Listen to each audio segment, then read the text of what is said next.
Coming up on Locked On Dodgers, the Dodgers lost an ugly one in Cincinnati. Caleb Ferguson was the last in a string of relievers who didn't quite get the job done. Definitely the most egregious in that string. Also, we'll talk about that, whether or not he should have been in the game. The offense put up runs and didn't win. That has been, unfortunately, a recurring theme at times this season. So we'll talk about that. A lot to talk about from this ugly loss, and hopefully we, won't make you cry any more than you already have today. That's what's on tap. So let's get Locked On Dodgers. You are Locked On Dodgers, your daily Los Angeles Dodgers podcast. Part of the Locked On Podcast Network, your team every day.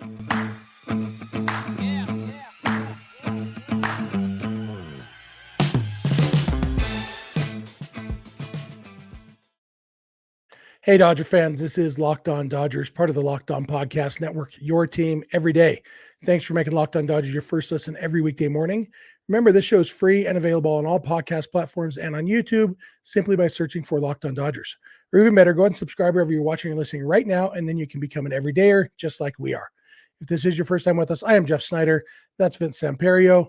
Vince and I are both lifelong Dodger fans just like you are. We've also both spent time covering the Dodgers in the press box and the locker room. So we're not quite insiders, but we bring you the smart fans perspective on our boys in blue every weekday morning. This episode is brought to you by Bird Dogs. Go to birddogs.com/lockedonmlb. And when you enter promo code LockedOnMLB, they'll throw in a free custom Bird Dogs Yeti style tumbler with every order. And Vince, this was the Dodgers lost 9-8 to the Reds. They were up, I believe, 8-3 at one point. And realistically, this is a game you could definitely say they should have won. A lot of times losses happen, and there's things you could say, well, they could have won if this had gone differently. This is a game the Dodgers should have won. Had a 5-run lead, and the pitching didn't get the job done. The offense scored 8 runs. We'll talk more about that in a minute. But I think first we need to focus on the pitching. And part of it is that Tony Gonsolin wasn't efficient enough. So he was, he left 4 innings for the bullpen to get. And, but the fact is, really, Evan Phillips was the only reliever who came in and pitched effectively, who you could actually say, oh, yeah, he had a good game. Everybody else who came in struggled. And so, I mean, even if, I guess if Gonsolin had gone 7 innings, that's, 1 less inning or 2 less innings for the bullpen to have to get through. So maybe they win the game. But all in all, Gonsolin didn't left too much for the bullpen, and the bullpen just had an off night. Yeah, and some guys more of the same, some guys a little bit uncharacteristic in a sense, maybe not too much. Yency Almonte just hasn't had a good season so far. He's had flashes here and there. He's had good performances, but overall in the season, his whip's at 1.5. He's got a 6.84 ERA. He's only got 20 strikeouts in 25 innings. He's not getting, the numbers and success he had last year. Brusdar Graterol, I feel like every time Brusdar Graterol gives up a run, you can say, oh, he got beat by bad contact, or sometimes he makes mistakes on bad contact or on whatever the case is. But at some point, he was missing bats there for a little stretch there, and after his first couple appearances, and he was even had more strikeouts than innings pitched, but even that's gone back down. He's only got I think 21 strikeouts in 25 innings pitched. His ERA still looks good because for the most part he does a good job of limiting runs, but he's got a whip of 1.25. He's going to allow base runners, and it's usually by soft contact, which makes it more annoying. But that's just a matter of it goes. And even it's 2 bloop singles, a tough double play that they turned, and then an infield single that ends up getting a run off Graterol, and it ends up making a difference, a little bit of a difference at least. Evan Phillips has been the guy, other than that one game where he gave up a couple home runs, and maybe one other game where he struggled. He's been good, just like last year. And then, Caleb Ferguson, who's been good for the most part, but his struggles have come with throwing strikes. And I think that's kind of where it sits. And I know we're going to get into Dave Roberts' decision using Phillips in the 8th, Ferguson in the 9th. And, I think the big thing that I've seen on social media was oh my God, how could Dave Roberts put Ferguson in to face all righties when he's not good against righties? Which, yes, you can quibble with that before the fact, but after the fact, only one righty got a hit. The rest was walks and hit by pitch. I could say I'm more inclined to say that you could tell right away he was bothered by the weather out there and, the pitching situation, and that they could have started warming someone up earlier, just noticing that fact. But I think the fact of putting them in righties, is something that you could have quibbled before, but not after, because the after wasn't people getting hits. It was him not pitching well. Yeah, he has been much better against lefty this year. But if you look at it coming into tonight, his batting average by right-handers against him versus left-handers, righties have batting average 198 points higher than lefties, but their on base percentage is only 180 points higher than lefties, which means that other than the hits, he's actually been better at not walking guys. Well, you have to combine walking and hitting with pitches. It's kind of funny. He's hit he's walked 6 righties with no hit by pitches, and then he has walked one lefty but hit 3 of them with pitches. It was a lefty he hit tonight, and so he now has 4 hit by pitches this year, all against lefties, the guys he's supposed to be better against.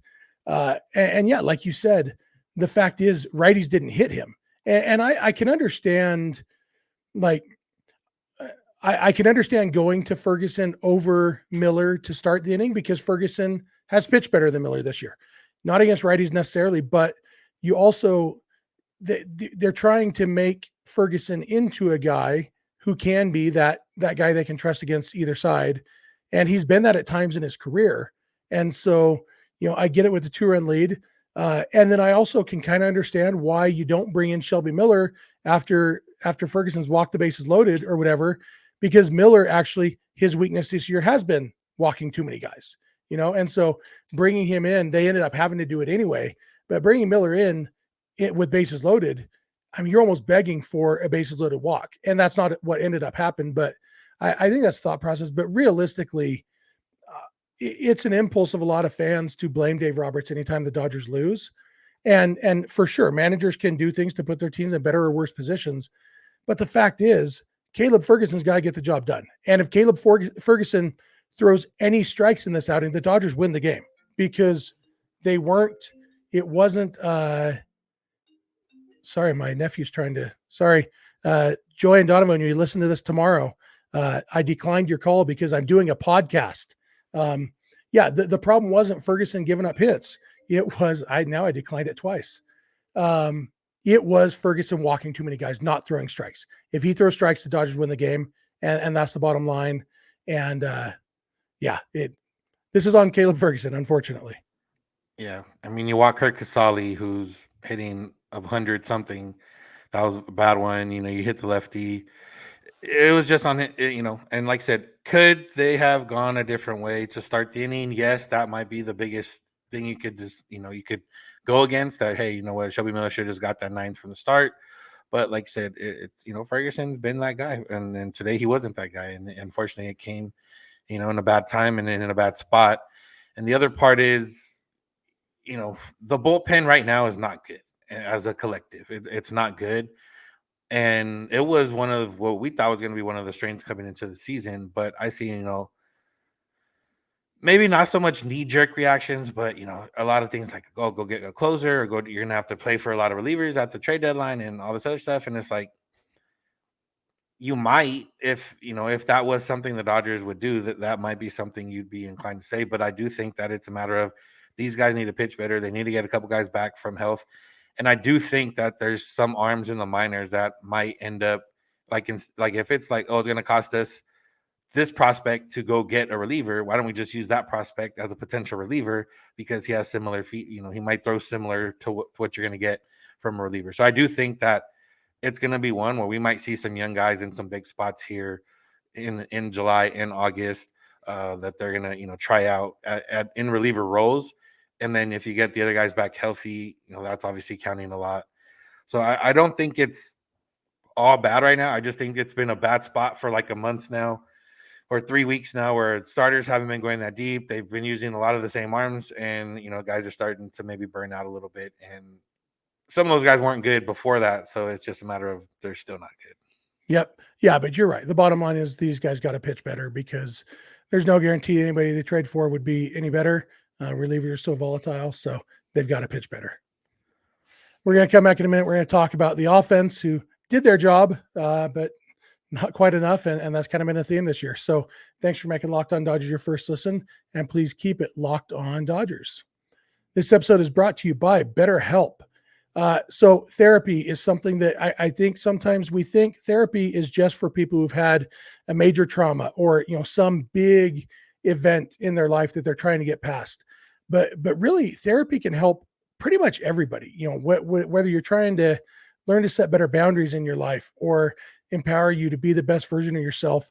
So many different reasons that therapy can really help. Just being able to talk to someone who is trained to uh, to help give you the tools to find more balance in your life. Therapy can be very useful. If you've ever thought about trying therapy, you should really check out BetterHelp. It's entirely online. It's designed to be convenient, flexible, and suited to your schedule. All you do is you just fill out a brief questionnaire to get matched with a licensed therapist, and you can switch therapists anytime for no additional charge. If you don't like your first therapist, just switch it up. And you're going to find somebody you like. It's really useful. And like I said, it's flexible and on your schedule. So find more balance with BetterHelp. Visit betterhelp.com/lockedonmlb today to get 10% off your first month. That's BetterHelp, HELP.com/lockedonmlb.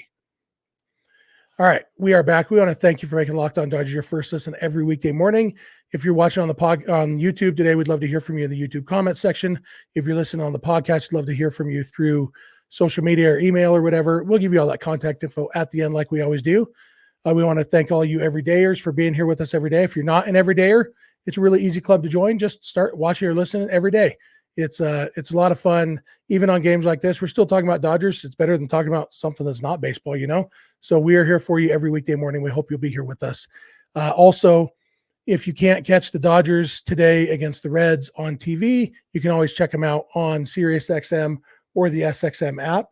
If you're in your car on your SiriusXM radio, today's game will be on channel 183 at 4:10 p.m. Pacific time. Or you can just launch the SXM app and search for Dodgers, and you can check it out, the hometown broadcast that way. You can also listen to this podcast on the SXM app. Just search for Locked On Dodgers. So Vince, the offense scored 8 runs. You can't, it was obviously a solid game for the offense. I am firmly in the camp of boom or bust applies to games, not innings. So yeah, you can quibble. The Dodgers only had 1 hit after Freddie Freeman's grand slam in the 4th inning. They already had 8 runs by then. 8 runs should be enough. They boomed this game and they lost. And that unfortunately has been a pattern this year. You saw a stat about this was, what was it, the 9th game? Yeah, Blake Harris put out a stat: the 9th loss where they scored at least 5 runs, and the 4th loss when they scored at least 8 runs. Yeah, last year, for a frame of reference. So this year the Dodgers now, when scoring 5 runs or more, they are 29-9 now. It's a very good percentage. But last year, when scoring 5 runs or more, the Dodgers were 82-4. When scoring 8 runs or more, they were even better than that. They only lost 1 game scoring 8 runs or more. They were 36-1 when scoring 8 or more runs last year. They've already lost 4 games with 8 runs or more scored this year. So, I mean, it's been, and yeah, last year the Dodgers were historically good. It's probably not fair to compare them to, last year. But the fact is, when you score 8 runs, you should win games. And even 4 losses in a full season is too much. They're on pace for, about 9 or 10 losses in situations like that. And that's too many. The pitching really needs to step it up. But the offense, I don't know, Vince, I feel like the offense did everything you could have really asked them to do in this game.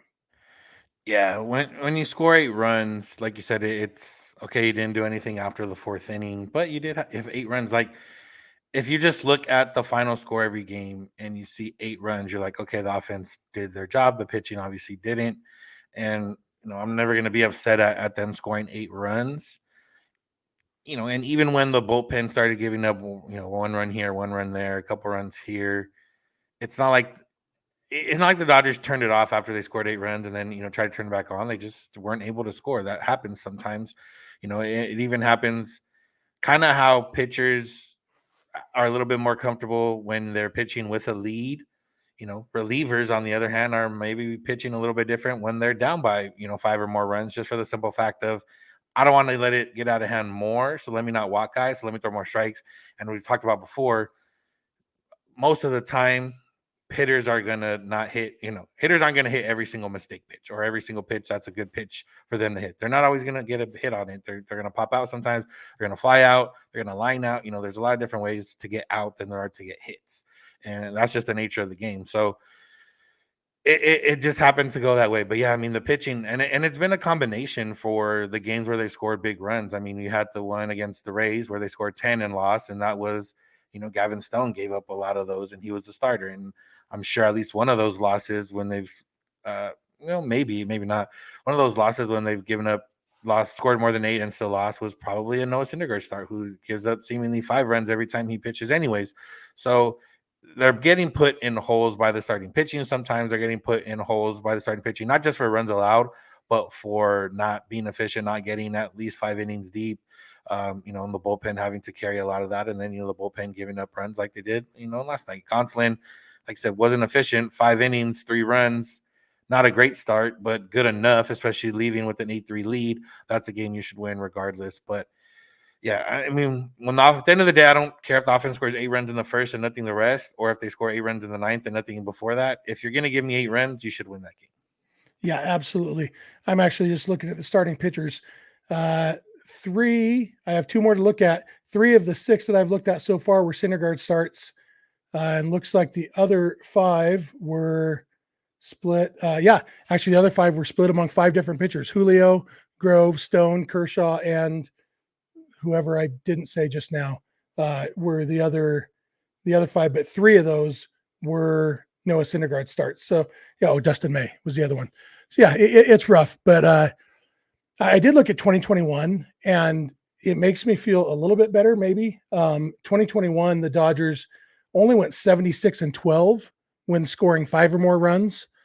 So a little bit more like this year. Although that year they did go 37-0 when scoring 8 or more runs. In fact, they didn't. They only lost 1 game, so they went 46-1 when scoring 7 or more runs. So yeah, it's these big games that you got to win. Like, I can understand losing some 5-run games. That's going to happen. But if you score 8 runs, you got to win pretty much every day. And that's something that they need to figure out.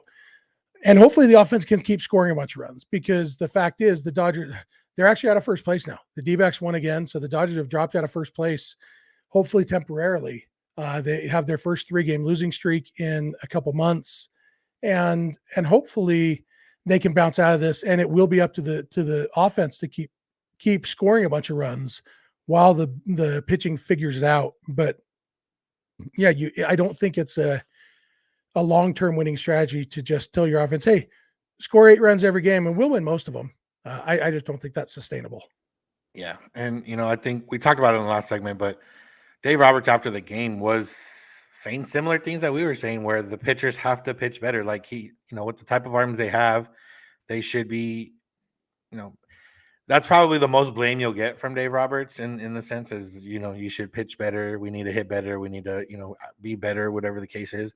That's the most criticism you're probably going to get from him, but it does make sense. And at this point in time, it is a matter of pitch better, because you're not going to go out and get somebody right now on a trade, because half the teams don't know if they want to sell or not anyways. And prices are probably a little bit higher right now if you act desperate.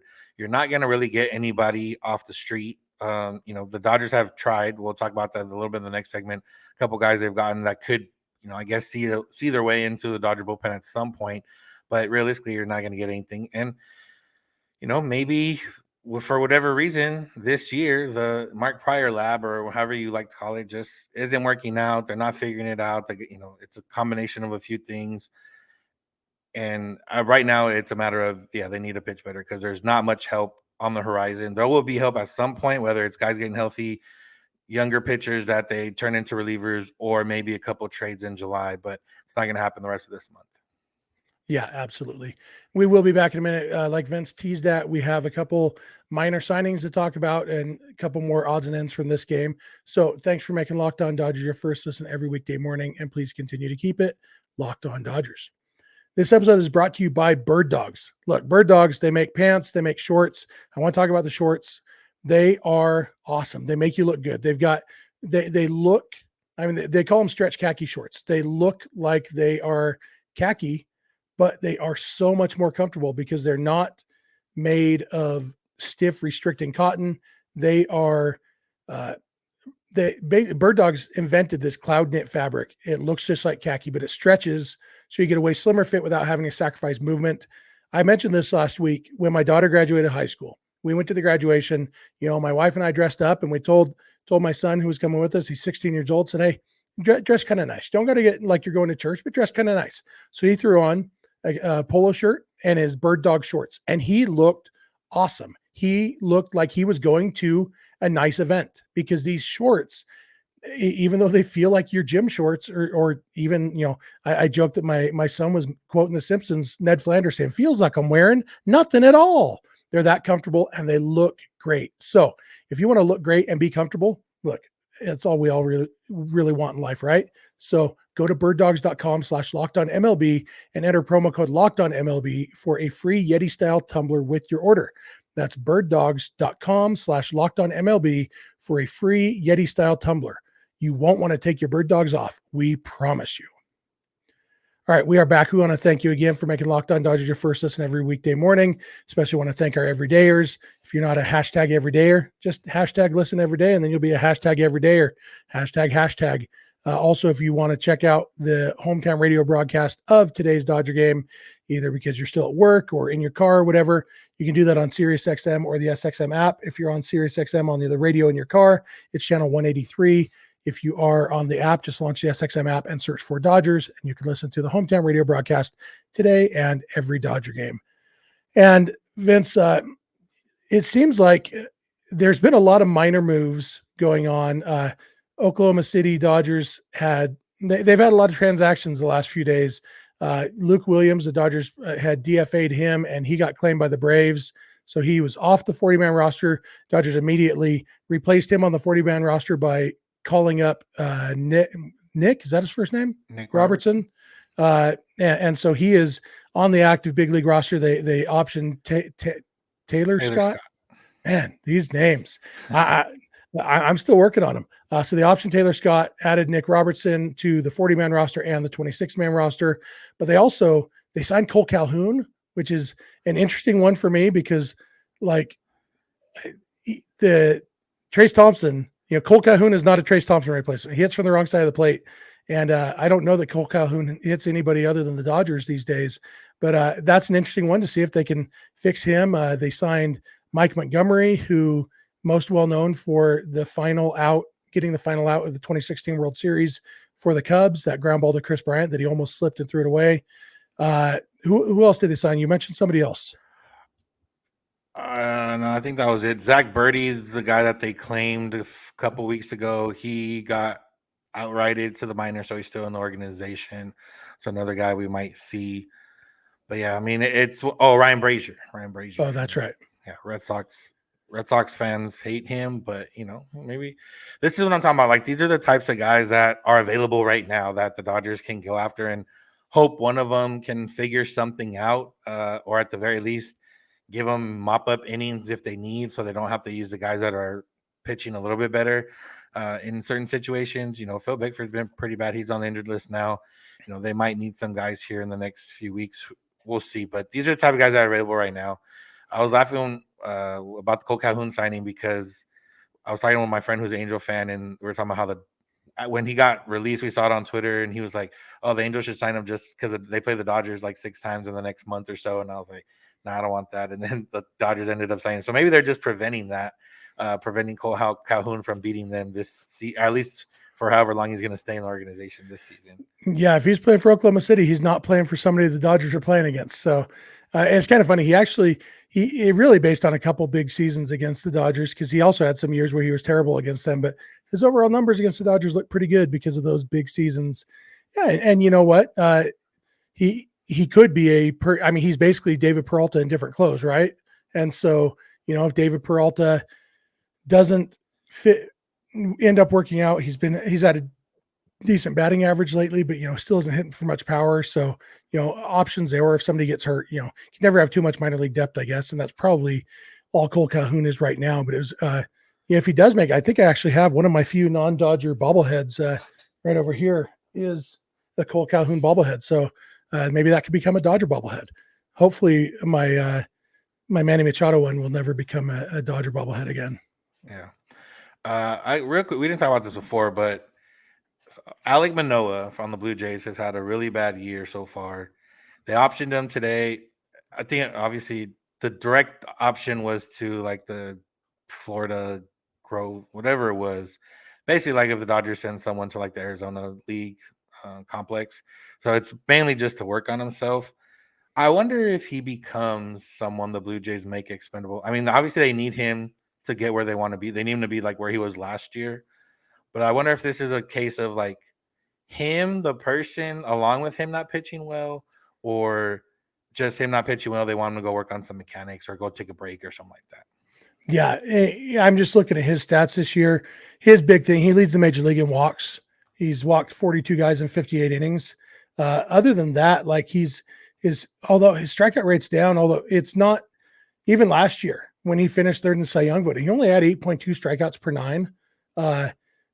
So the big difference is though this year it's 7.4, which is a difference, but not a huge difference. But his walk rate went from 2.3 walks per 9 to 6.5, and his home runs went from 0.7 to 1.7. So walking too many guys and giving up too many homers, and so his 6.36 ERA is totally earned. His FIP is 6.52, but last year he was 2.24 ERA, but his FIP was 3.35. So he's maybe a little bit lucky last year.